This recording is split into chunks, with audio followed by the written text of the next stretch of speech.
কোথাও ঘুরতে যাওয়ার যেমন খুশি বা এক্সাইটমেন্ট থাকে, তেমন কিন্তু একলা সংসারে কাজও যে গুছিয়ে যেতে হবে সেটারও কিন্তু মাথা ব্যথা থাকে। তো কোথায় গেলাম আর কি কাজ করে গেলাম সবটাই আছে আজকের ভিডিওতে। তো আমার ভিডিও জুড়ে থাকুন, আশা করছি অনেক বেশি ভালো লাগবে। যদি ভালো লাগে শুরুতে একটা লাইক দিয়ে আমার ভিডিওটা কন্টিনিউ করবেন please. Hello everyone, welcome back to my channel. কেমন আছেন সবাই? আমি Rokeya Parvin cooking and blog চ্যানেলে আপনাদের স্বাগত জানাই। আজ শনিবার আর এখন বাজে বেলা 8টা। মাস্টারমশাই একদমই খাওয়া দাওয়া করে রেডি সেডি হয়ে বেরিয়ে গিয়েছে স্কুলের উদ্দেশ্যে। আর তো ছেলেকে উঠিয়ে নিল, দেখলেনি তো। আবার ছেলেটা বড্ড একটু অভিমানী হয়েছে, সেই সকালে বাবা যদি তার সাথে দেখা করে বা ঘুম থেকে জাগিয়ে কোলে তুলে না নিয়ে যায় তো আবারও সেই রাগ করে বসে। ওটা তো এখন ওর নিত্যদিনের কাজ হয়েছে জানেন তো। এই যে দাঁড়ান, দেখুন বাস চলে এসছে। মাস্টারমশাই তো দৌড়ে সে উঠলো। বাসগুলো না এখানে আবার তেমনভাবে স্লো করে না, এটা যেহেতু একদমই স্ট্যান্ড না আমাদের বাড়ির সামনেটা। আর স্ট্যান্ডে গেলে কিন্তু বাসগুলো বেশ কিছুক্ষণ দাঁড়ায়, কিন্তু ওই বাড়ির সামনে না একদমই একটুখানি শুধু স্লো করে। মাস্টারমশাইকে তো প্রত্যেক দিন দৌড়ে গিয়ে বাসটা ধরতে হয়। তো চলুন, মাস্টারমশাই চলে গিয়েছে। সংসারে অনেকগুলো আমি কাজ করে নিয়েছি জানেন, ছেলেকে স্কুলে রেখে আসা, তারপর রান্না বান্না তো সেই সকালে করেই নিয়েছিলাম। আর আজ কিছুটা কাপড় পরিষ্কার করে নেব। এই যে হোয়াইট কালার দেখছেন, এটা কিন্তু আমাদের মসজিদ। আর আপনাদের জুম করে দেখাচ্ছি, এই যে দেখছেন সাদা কালারের বিল্ডিংটা, সেটা হচ্ছে আমাদের বিডিও অফিস, যেটা কিনা দাঁড়িয়াপুরে আছে। আপনারা হয়তো অনেকে আমাদের এই বিডিও অফিস চেনেন। তো যাই হোক, এখন আমরা উপরে এসেছি। এটা আমাদের পুরাতন ছাদটা, এখানে আমার তেমনভাবে আসা হয় না। যখন অনেকগুলো কাপড় কেচে দেয়, ওই যে আমার মিনি ছাদটাই যখন আর আমার শুকতে দেওয়ার জন্য জায়গা থাকে না, তখন কিন্তু আমি এই ছাদটায় আসি। তো চলুন কাপড়গুলো একটুখানি শুকতে দিই। আর আজকের আবহাওয়াটা না বেশ সুন্দর ছিল, হালকা শিরশিরি বাতাস তো বইছিল, সাথে কিন্তু অনেক বেশি রৌদ্র ছিল। আর কাপড়গুলো না খুব তাড়াতাড়ি শুকিয়ে যাবে।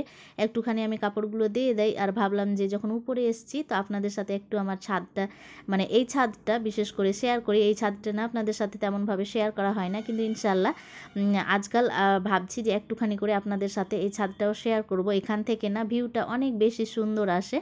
আপনারা যদি আমরা চাই না, এই ছাদ থেকে কিন্তু আমরা চৌরঙ্গি অবধি দেখতে পাবো। আর এইদিকে আপনার দাঁড়িয়াপুরের যে বিডিও অফিসটা দেখালাম না, সেইখান অবধি কিন্তু আমরা দেখতে পাই ছাদের উপর দিয়ে। তো চলুন এখন কিছু কাপড়গুলো এখানে শুকতে দিয়ে দেয়। ছোট কাপড় যেগুলো ছিল সেইগুলো কিন্তু আমি আমার ছাদটাই দিয়ে এসেছি। আর এইখানে সেই যে বড় যেগুলো আছে বেডশিট, তারপর আর ফারুক নবাবের পাপার যে প্যান্টগুলো আছে, তারপর আর যে আমার নাইটি ফাইটি, সেইগুলোই কিন্তু এখানে দিয়ে দিচ্ছি। জানেন আপনাদের মাঝেও কিন্তু অনেকে আমার জানতে চান যে আমার বাড়িটা কোথায়। আমি তো প্রায় লোককে কিন্তু বলা হয়ে গিয়েছে, বা ফলোয়ার যেগুলো আছেন তাদেরকে কিন্তু আমার বলা হয়ে গিয়েছে, তবুও একটুখানি বলে দেই। মালদা যেতে NH34-এই কিন্তু আমার বাড়িটা পেয়ে যাবেন, রোড সাইডে। চলুন ঝটপট কাপড়টা শুকতে দেয়, আবারও নিচে যেতে হবে। নিচে গিয়ে তো শ্যাম্পু করার পালা আছে। কালকে যে আপনাদের সাথে শেয়ার করেছিলাম না, এই যে স্ট্রেটনিংয়ের যে শ্যাম্পুটা বা আমার যে কন্ডিশনারটা দিয়েছে, সেটা কিন্তু আমাকে অ্যাপ্লাই করতে হবে। আমার যেহেতু চুল স্ট্রেট করা বা স্পা করা যে করেছিলাম, সেটা কিন্তু হয়ে গেল বেশ কয়েকদিন, ওই মোটামুটি 5-6 দিনের মতো। কিন্তু এখন আমাকে আবারও শ্যাম্পু করতে হবে, তো ওইটার জন্যই কিন্তু আমার এখন একটুখানি আবার সময়ের দরকার। আর এর মাঝে কিন্তু ছেলেরও স্কুল থেকে নিয়ে আসার সময় হয়ে যাবে, যার জন্য আমি একদমই খুব তাড়াহুড়োর মধ্যে কাজগুলো একটুখানি গুছিয়ে নিচ্ছিলাম। এই যে কাপড়গুলো শুকতে দিয়ে কিন্তু ঝটপট আমাকে স্নানটা কমপ্লিট করতে হবে, আবারও কন্ডিশনারটা দিয়ে 10 মিনিট রাখতে হবে। বেশ একটুখানি সময়ের ব্যাপার থাকে, শ্যাম্পু করলে তো এমনিতেই একটুখানি দেরি হয়। তো চলুন আরও একটুবার আপনাদের দেখিয়ে দিই যে কত কাছে থেকেই কিন্তু আমাদের যে আমরা রোডটা বা NH-এর যে মালদা যাওয়ার পথটা কতটা কাছে। এই যে আমাদের একদম রোডের উপরেই একদমই বাড়িটা। তো চলুন নিচে যাই এবার। আর যেতে যেতে দেখুন কি একটা সুন্দর দৃশ্য, কতগুলো পায়রা এসে বসেছে জানেন। আমি তো আর ওইটা দিয়ে যাচ্ছিলাম না ভয় থেকে, যে ওরা না আমার একটুখানি আওয়াজ পেয়ে আবার যদি উড়ে যায়। আর দেখতে না অনেক বেশি সুন্দর লাগছিল। আমি তো আলতো পায়ে হেঁটে যাচ্ছিলাম আর সাথে ওদের আবারও ভিডিও করছিলাম। দেখুন কত সুন্দর লাগছিল, আবারও তো উড়ে গেল। তো যাই হোক, ওরা কিন্তু ওদের গন্তব্যস্থলে চলে গেল। এবার তো আমি আমার গন্তব্যস্থলে যাচ্ছি, এখন আপাতত ছেলেকে নিতে যাচ্ছি, ওই জন্যই তো।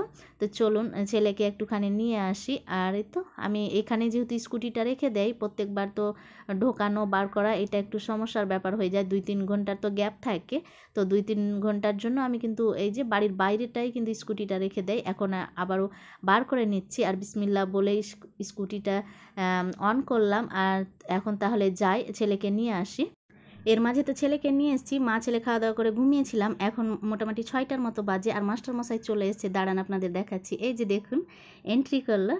ও না, আমি বাইরে থেকে একটুখানি আওয়াজ পেয়েছিলাম যে ও আসছে, তখনই আমি মোবাইলটা আবার অন করলাম যে সারাদিন যেহেতু ক্যাপচার করছি তো এখন কেন নয়, তো এখন একটুখানি ওকে দেখাই। তো এই যে ছেলের জন্য আগে থেকে একটা জুস ছিল আর কি, যাই হোক ও খাচ্ছিল, তার সাথে সাথে তো ওর পাপা ঢুকেছে। আর কি বিধ্বস্ত একটা অবস্থা, মানে সারাদিন টায়ার্ড ক্লান্ত, ওর মুখ চোখ দেখেই বোঝা যাচ্ছিল।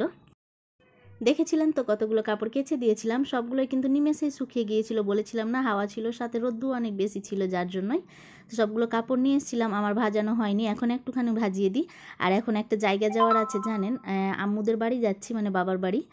একদিনের জন্যই যাচ্ছি, আজকে যেহেতু শনিবার তো আমরা যাচ্ছি, রবিবার দিনটা থাকবো, রবিবারে রাতের দিকে চলে আসবো, 9টা-10টা রাত হলেও।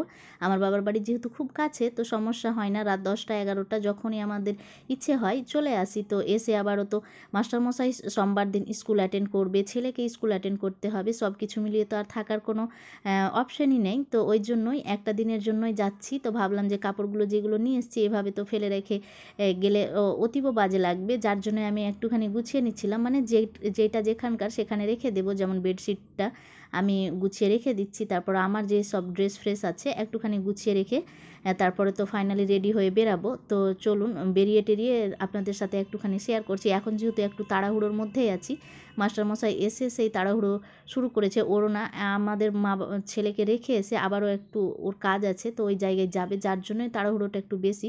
তো চলুন রেডি হয়ে যাই, তারপরে আপনাদের সাথে দেখি আর কি শেয়ার করতে পারি।